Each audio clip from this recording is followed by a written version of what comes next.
Chapter 7. Then the Pharisees and some of the scribes came together to him, having come from Jerusalem. Now when they saw some of his disciples eat bread with defiled, that is, with unwashed hands, they found fault. For the Pharisees and all the Jews do not eat unless they wash their hands in a special way, holding the tradition of the elders. When they come from the marketplace, they do not eat unless they wash. And there are many other things which they have received and hold, like the washing of cups, pitchers, copper vessels, and couches. Then the Pharisees and scribes asked him, Why do your disciples not walk according to the tradition of the elders, but eat bread with unwashed hands? He answered and said to them, Well did Isaiah prophesy of you hypocrites, as it is written, This people honors me with their lips, but their heart is far from me, and in vain they worship me, teaching as doctrines the commandments of men. For laying aside the commandment of God, you hold the tradition of men, the washing of pitchers and cups, and many other such things you do.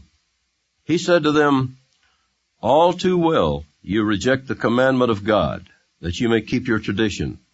For Moses said, Honor your father and your mother, and he who curses father or mother, let him be put to death.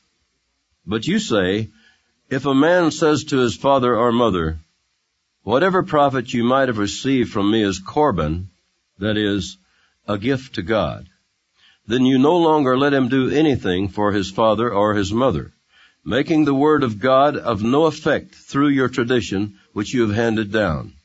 And many such things you do.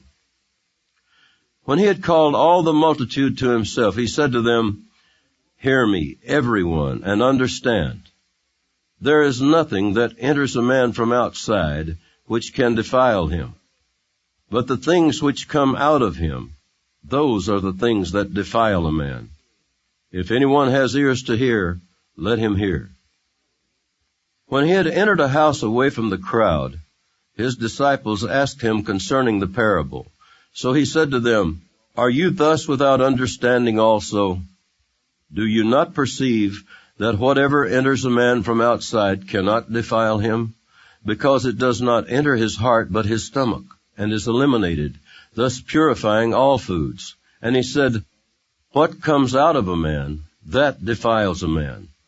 For from within, out of the heart of men, proceed evil thoughts, adulteries, fornications, murders, thefts, covetousness, wickedness, deceit, lewdness, an evil eye, blasphemy, pride, foolishness.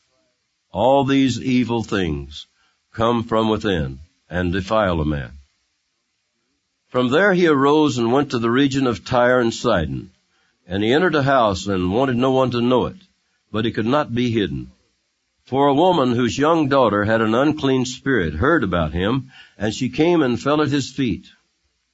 The woman was a Greek, a Syro-Phoenician by birth, and she kept asking him to cast the demon out of her daughter. But Jesus said to her, Let the children be filled first, for it is not good to take the children's bread and throw it to the little dogs.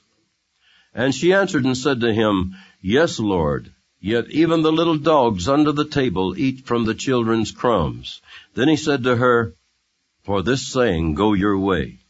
The demon has gone out of your daughter. And when she had come to her house, she found the demon gone out, and her daughter lying on the bed. Again, departing from the region of Tyre and Sidon, he came through the midst of the region of Decapolis to the Sea of Galilee.